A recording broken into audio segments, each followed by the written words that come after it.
afternoon, ladies and gentlemen. Welcome to Channel 23's Faces of Carlsbad. Coming to you from beautiful Carlsbad, New Mexico, and this is a program where you will meet people that you've never met before or people that you've known for many years. And we try to make it so that you will be enjoyed by just watching this interview. Not me, but the people we interview. Don't forget that. And today we're very, very pleased to have Mike. Introduce yourself. Hi, I'm Mike Antiporda. See, Antiporda. That's a good name. It works. It works. It works. It's not very common, but it works. No, that's great. Well, tell us a little bit about your family background, going all the way back to your wonderful grandparents. Oh, goodness. Well, that's a ways back, actually. My grandparents, two of my grandparents were living in the Philippines. And my father was born in the Philippines, and so they've since passed away, but I had the opportunity as a young child to visit them at least once when they were both alive. Mm-hmm. And then I saw my grandmother one other time later on. And then on the other side of my family, on my mother's side, my grandparents were actually around all the time growing up. We lived in New York when I was born, and we moved to Carlsbad in 1979, and they moved with us. And so they were here as well. And my grandfather in particular was of Irish heritage, which surprises people considerably that I have any bit of Irish in me at all, because I don't really look it. But I do, and their last name is McInerney. So a good Irish last name. My grandmother was born in Ireland. Her name was Walsh. Yeah. We could be related. We could, absolutely. You could be a cousin. Yes, absolutely. And your grandparents on your father's side in the Philippines, I've been to Manila. That's in the Philippines, correct? Mm-hmm. I don't want to get these cities all mixed up, but did he suffer through that Japanese occupation and the war in that area? They did live there during that time, yes, Yeah. Absolutely. Oh my gosh, that must have been a horrible, horrible situation for them to have to put up with the bombing and the machine guns and all these, the fighting on all sides. How did they manage to survive in one piece? Well, you know, they weren't right in Manila. They were further north than Manila, and so I never had any discussions with him. His English was not very good, so I didn't have a lot of discussions about the circumstances during that time. Yeah. But I know, you know, my dad was a young child at that time, and I think that it probably does shape you in some way. And I think when you go through times like that, you're more appreciative of peaceful times. Yes. And all that brings. But now you could speak with the Irish accent. But that would make people open up their eyes, right? Oh, probably so. Yes. And so eventually, though, you ended up in New York. New York City? I was born there in New York. Or in the Bronx or Manhattan? Actually out on Long Island. Oh, in Long Island. Yeah. Wow. That's a beautiful area to grow up in, too, isn't it? So it was. It was. It's been a long time, though. Do you have any happy memories of New York, though? Oh, certainly I do, yeah. Even though we weren't really part of the big New York City scene, even though we weren't that far from it. But, you know, the neighborhood was kind of central at that point in your life as a kid. And we used to be able to ride our bikes and go to the park at the school and things like that, and really didn't think about a lot of the things that we are more concerned about even today. Yeah. In small cities like this, you know, it was a little bit of a different time back then, but lots of good memories. Did you ever get to New Jersey? I believe I did once or twice. Mm-hmm. No, my dad was born in Paterson, New Jersey. He was one of those solid Easterners, you know. Sure. Yeah. Well, I wasn't. I was a Midwesterner. So anyway, your parents then they decided to move where? Well, you know, they were living in New York for quite some time, and I think they were somewhat interested in getting outside of New York in a little smaller area, and so lo and behold, we wind up moving out here to Carlsbad, New Mexico. So. What drew him to New Mexico? That's fascinating. He had a colleague. My dad was a physician here in town, and he had a colleague that he knew back in New York who had moved out here several years prior, and they were looking for a general surgeon. Oh. And so he gave him a call and said, hey, you know, they're looking for a general surgeon out here. Would you be interested? And so he flew out to take a look, and the rest is history.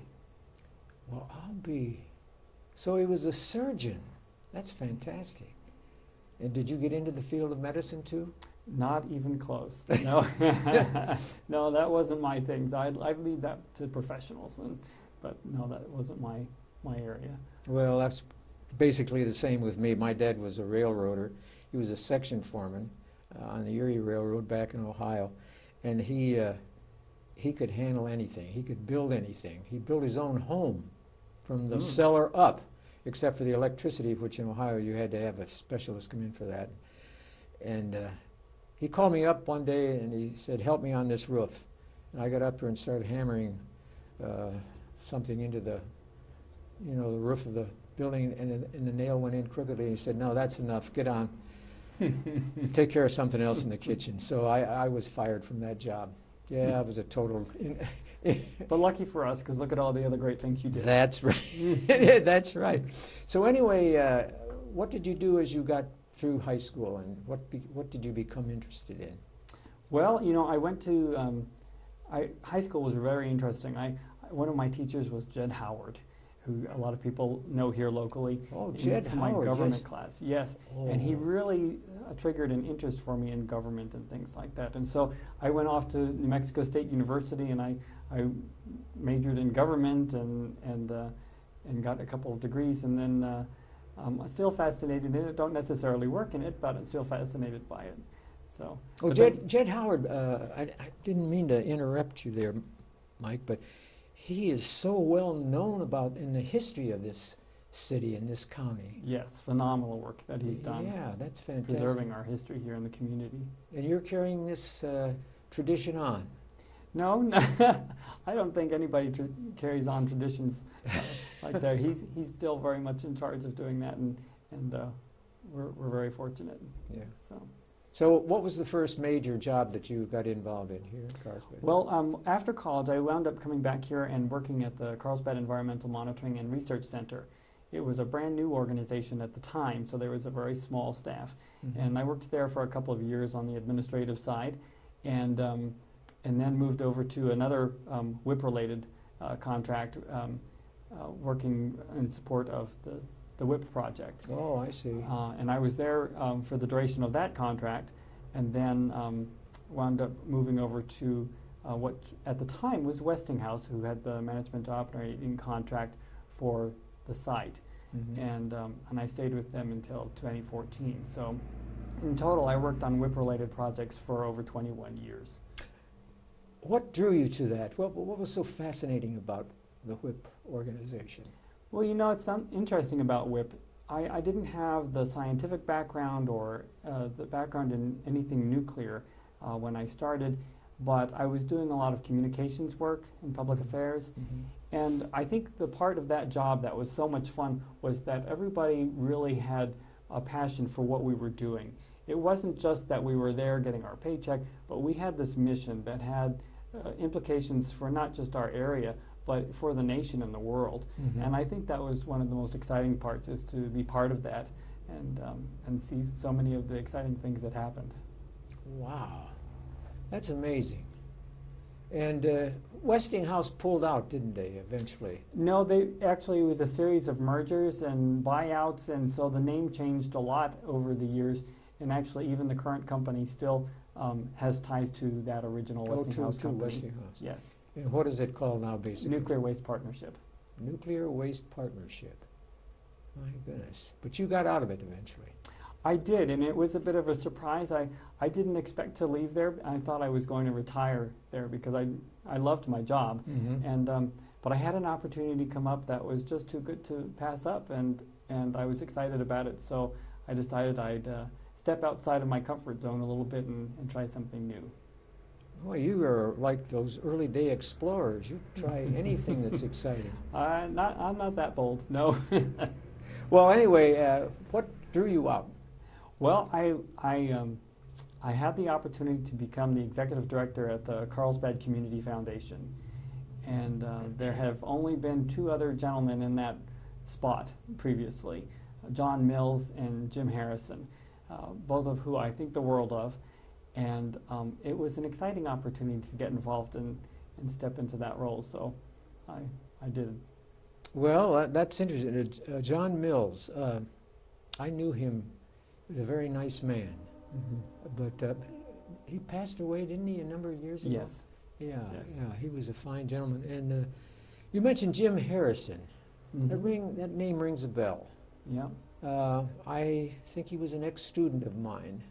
He may have been. Yes, at Sunset School years ago. And he told me he was leaving.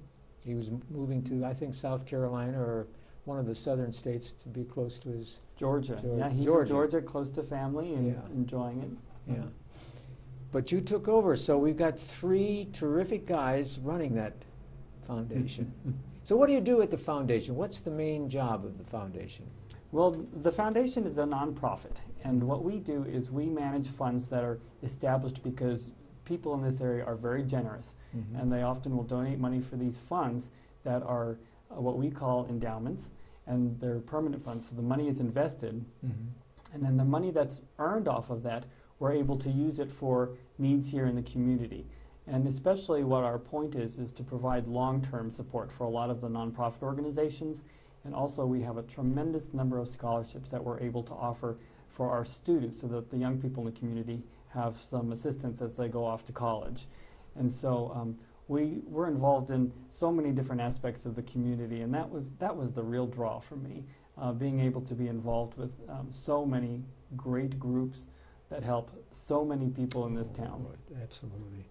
Well, I admire your courage because not many men would leave a job that was paying well to try something different, and I really admire that. Oh well, thanks. It was a tricky decision to make, really, because I really did like what I was doing, and when I was first asked about it, my first response was, "No, I'm not looking for a job." And but when I started to think about it more and think about the impact on people here, both today and over the long term, it kind of got stuck in my head, and I'm very fortunate that it turned out the way it did. Well, you know, Guy Lettman, he had that desire too. He applied to be one of those men out in space. Yeah, and it was unbelievable. But the closer he got to it, he decided, no, he'd better stick with television. I thought that was nice. Well, it's good for television. Absolutely, absolutely. Well, I know you're busy all the time. What is it, usually 7 days a week? Sometimes, yes. Yeah. What do you do in your spare time to just kind of relax? Well, you know, my family lives here too. My wife and I have 3. Oh, yes, I wanted to talk about your boys. family. Yeah. Yeah, and so my wife and my kids are very involved in things in school and other organizations. So we manage to keep ourselves pretty busy most of the time. And what do they like to do? You have 3 sons, you said. I do. I do. That's a nice family. Thank you. Boy, oh boy. We might even interview them in the next 20 years. Huh? Oh, I won't be around then. I'm too old for that. Oh, I think you will be. Okay. So do you take trips to visit different areas of the country? Occasionally, yeah. Yeah, we've taken several road trips. At one point or the other, we've driven from coast to coast. So wow. We've driven to Florida to visit my family there, including my parents who live there now. Oh, they live there now. They do. We've driven out to California. We've driven all the way up around, all the way up to Yellowstone and to the. We passed into Montana just briefly. Beautiful state. You should go back again. Yes. Montana's the whole area was beautiful. Yellowstone. Yeah. It was a great trip. Great trip. Well, that's fantastic. Where in Florida do your parents live? They live in the Tampa area. Yeah, I have a daughter and son-in-law and 2 grandsons that live in Orlando. That's not far. Yeah, not far that's at all. Right. Oh my gosh! And Tampa's got a lot of sports going on too. They've got I think a football team and a hockey team, and they're well endowed with entertainment. That's what it's all about. Lots to do. That's lots right. To do. So anyway, do you do any reading at all? You know, most of my reading is local news articles and online news and things like that. But You're just too busy. That's the problem right there. You're just too busy.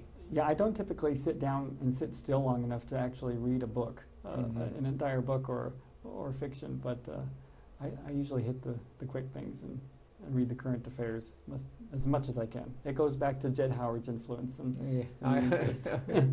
And you're interested in the history, I would imagine, of Carlsbad. It's fascinating. There's a lot to learn. So, well, there was recently a book published by Donna Birchall, I think, called The Wicked Women of New Mexico.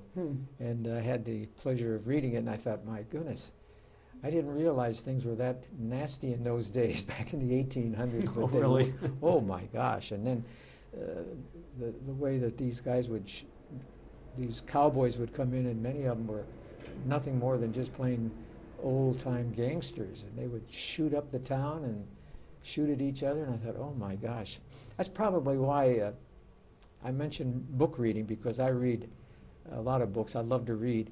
But one of them I read every year. I never miss it, and that's Charles Dickens' A Christmas Carol. And I try to get a better attitude about life in general by reading that book. My wife says it hasn't worked at all, but we'll see. Anyway, I think it has. I think it has. So what's in the future for Mike?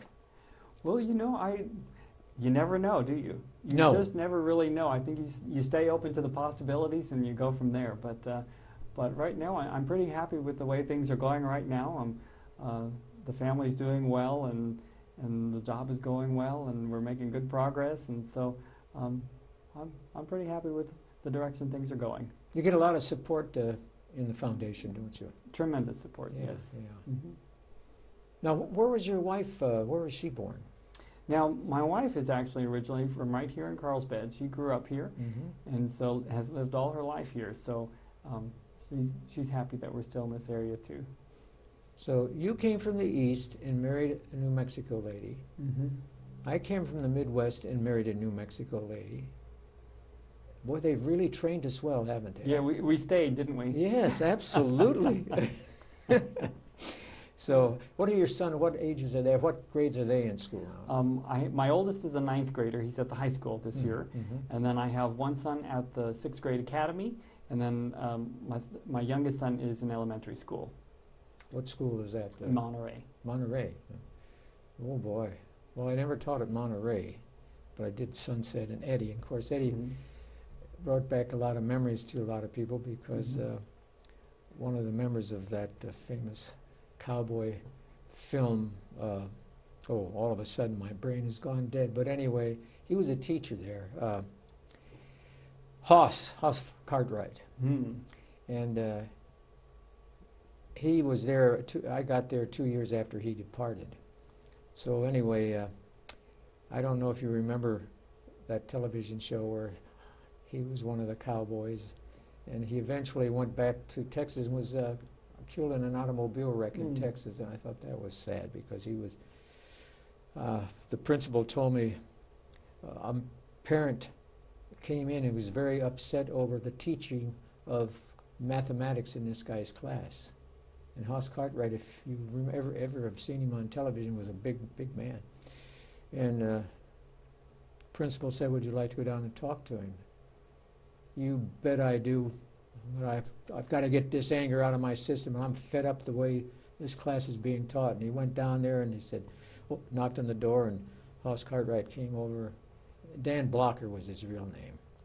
And they said, Mr. Blocker, this gentleman wants to discuss something with you. And Dan looked down at the guy, and the guy said, "Oh, Mr. Blocker, it's so nice to meet you, and I just wanted to come up and tell you what a wonderful job you're doing teaching this class." He didn't want to say anything out of the ordinary to Mr. Blocker, because Mr. Blocker was quite tall. I want to get back to the foundation now. This is the season basically for giving, and fill us in on how they can donate to the foundation, and your telephone number in case they need to reach you. Sure. Well, actually, and this is a great week for that, because on Tuesday the nation and the world celebrated Giving Tuesday, where people often will share what they can with nonprofit organizations and charitable needs everywhere. And as one of the things that we did this week on that day is we announced the recipients of some Christmas mini grants that we awarded to 16 nonprofit organizations here in our area. Just small grants to help out with some of the expenses that come about this time of year, because more things come about as they're trying to work with their clients and trying to help spread the joy of the Christmas season. So we're very excited that we were able to do that, and so we're in the midst of that right now. People who are interested in giving to the foundation are always welcome to. We have, not only can they give to the foundation itself, but we also have many funds set up to help the organizations here in town, or causes of that nature, scholarships, everything you can imagine. If they're interested, they're welcome to give us a call. We're at 887-1131. And we also have a great online resource now for people at our website, which is carlsbadfoundation.org. And so people are welcome to donate any way that they wish. They can come by and see us. They can send in donations. They can go and they can actually make donations online from anywhere in the world. And so, but our main thing is to be able to help donors who want to make sure that their charitable giving is going to things that they care about, that we can help them do that. And a lot of those donations, like I said, not only can benefit things that are a need right now, but also things that are going to be a need for years into the future. Now, do they have the right to say they would like their particular check for scholarships or for people, needy people? They can do anything they want. Absolutely. They can specify which fund they want to based on what the fund is used for. Oh, yes. And if they want to call and ask us questions and say, I'm interested in these areas, do you have funds that support that? You know, we can help them in any way we can. Oh, that's wonderful. So the future looks pretty good for the Carlsbad Foundation. It sure does. And I know that it got started very well with Mr. Mills and then with Jim and now you, and it couldn't be in better hands. That's my personal opinion. Thank you. I appreciate that very much. And, so when I fall on my face someday down in the gutter, somebody could send in $1 or $2 to help me get out, right? I'm sure, but we'll pick you up first. Well, so do we need to say anything else? Did we forget anything? You know, I thank you for having me. This has been fun, and I wish everybody a Merry Christmas. Well, you tell your Filipino ancestors and your Irish ancestors that I send my love to them this season, okay? Thank you very much. Will do. Like so, thanks a million. Okay, thank you. And on behalf of all of us here, ladies and gentlemen, goodbye and good luck.